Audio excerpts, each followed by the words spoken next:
this morning? Doing great. Doing great. A full 2 hours of debating. Stephen A., you know what? No, you are in the Stephen A. seat. Yeah, I'm not going to be like you, though. So bring your Stephen A. energy. You better be looking forward to a tweet from him. You know he's coming. You know he's watching, sitting there like, Yeah, I know he is. It's good, though. Let's do it. All right, well, I'm glad we have you here because we have a lot of football to get into. And actually, we have some breaking news that we're going to get off to right at the top of the show right here on First Take. Now, we have some news. It's coming in from Adam Schefter. Sources are telling him that this morning, AB, free agent receiver Antonio Brown, is in New Orleans working out for the Saints. The Saints are doing their due diligence, so if everything checks out. Oh, and also, by the way, Adam Schefter saying this would actually be a long-term play for New Orleans, not just for this Sunday. So, gentlemen, if everything checks out, you think New Orleans should sign AB? I think that they will sign AB. I don't necessarily know if I can sit up here and say that they should, but I'll say they will because Lewis and I talked about it on Get Up. The primary backlash will exist with the workout in and of itself. Just bringing in AB for a workout is controversial. But this doesn't seem like semantics. This doesn't seem like it's for show like the Colin Kaepernick workout may have been. This seems like real deal. Drew Brees is getting older. Michael Thomas is their sole dependent on offense. If you bring in Antonio Brown, all of a sudden, this Saints team, they're going for the kill. They're not just trying to win a playoff game and then get knocked out. They're not trying to leave it up to the refs or leave it up to chance like may have happened last year. They're trying to win it all. Again, I'm not speaking of the legalities of the matter. The NFL still has to rule on AB. I'm not talking about AB as a morally upright, upstanding citizen, but as a football player, Lewis, I think that the Saints can make noise with him. Look, from a football standpoint, this is an easy decision as far as what he brings to the table. And the combination of him and Mike Thomas, look, that's an unguardable duo right there. We know that those are two of the best wide receivers that this league has seen over the past 5 years. There's no question about that. But when you're talking about this not just being a short-term play and it's also a long-term play for the Saints, that's where things get a little bit dicey here. Because I'm going to tell you this, long-term, the more Antonio Brown gets comfortable, absent him doing something as far as getting some kind of counseling in order to change his behavior and make better decisions.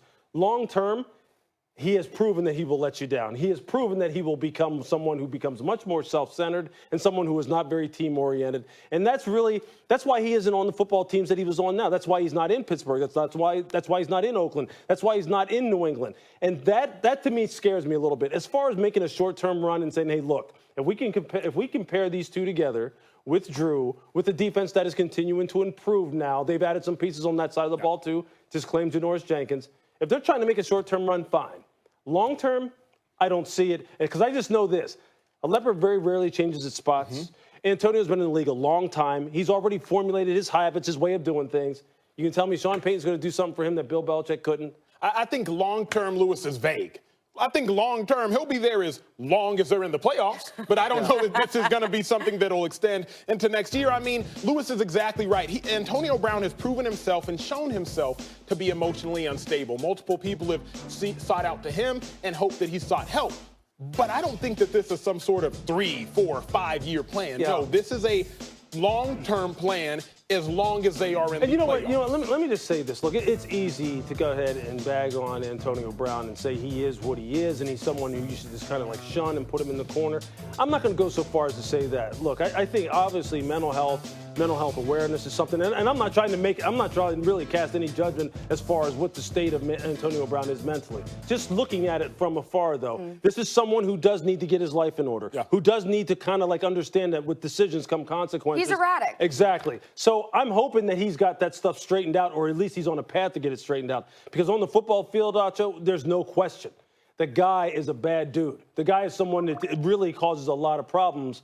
And obviously that's the way the Saints are looking at it right now. And it really does put them, it catapults them above San Francisco if you were to project him on their roster. Well, we do have to move on topics, but very quickly, I just want to know, do you think this is a move that the Saints have been contemplating for some time now, or you think it was just spur of the moment? This is contemplated and this is calculated. Why? College football playoffs, they start tomorrow. So if you bring in AB and you get a little bit of backlash, it'll get hidden behind Trevor Lawrence, Justin Fields, Jalen Hurts, and all of that. And it'll get hidden. You typically don't work somebody out on a Friday. You typically work a player out on a Monday or Tuesday, whatever the team designates as their off day.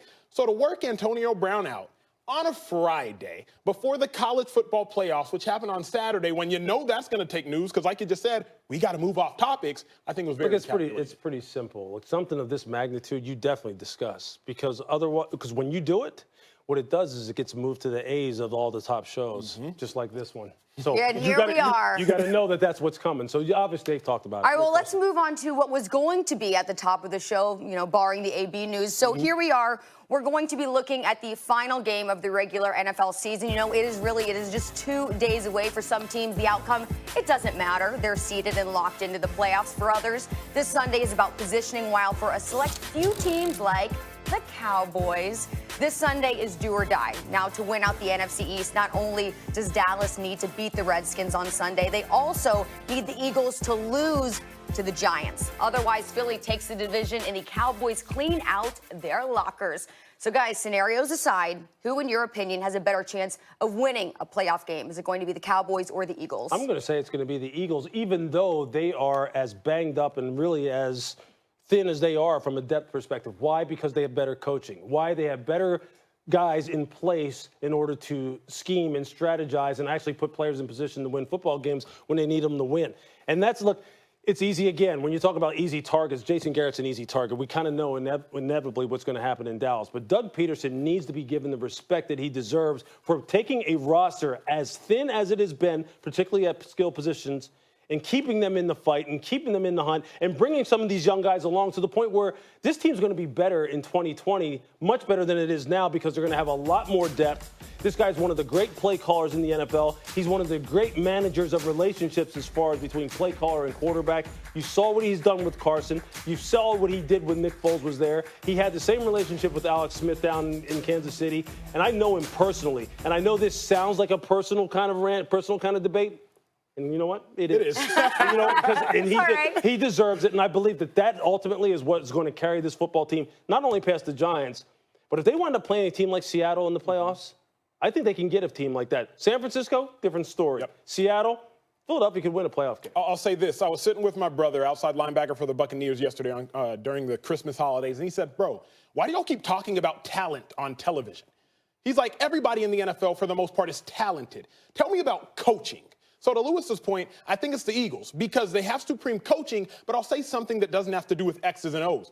The Eagles are more than likely, you're going to have to play outside. So at least when you're talking about a team like the 49ers, when you're talking about a team like the Seahawks, one of those teams that may have to travel to Philly, right. One, you're taking a 5-hour plane flight. Two, the time change just flipped upon you. And then also you may have to sit there in 20-degree weather, and it's not like Madden. It's not a video game where it doesn't matter if it's snowing and you click the snow setting because it looks cooler to play on. No, that matters. That means something. So there's two main factors, Charlie. It's coaching, and then it's also the elements. I think that will be the difference why the Eagles have a better chance than the Cowboys. Now, if the Eagles do lose, they could lose ugly because of how decimated they are. Whereas the Cowboys, everything they do is pretty, from the stadium to the cheerleaders to the games. Everything is pretty. If the Eagles lose, it could look ugly, but I think the Eagles would have a better chance.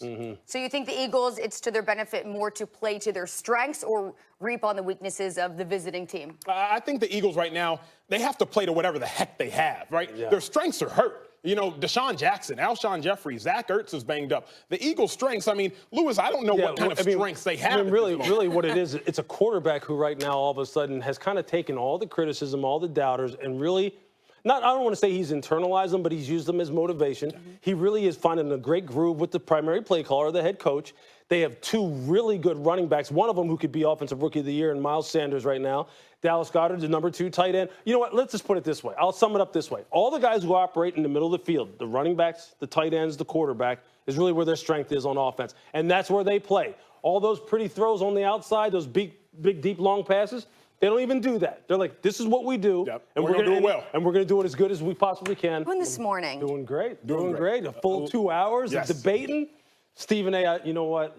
No, you are in the Stephen A. seat. Yeah, I'm not going to be like you, though. So bring your Stephen A. energy. You better be looking forward to a tweet from him. You know it's coming. You know he's watching, sitting there like, Yeah, I know he is. It's good, though. Let's do it. All right, well, I'm glad we have you here because we have a lot of football to get into. And actually, we have some breaking news that we're going to get off to right at the top of the show right here on First Take.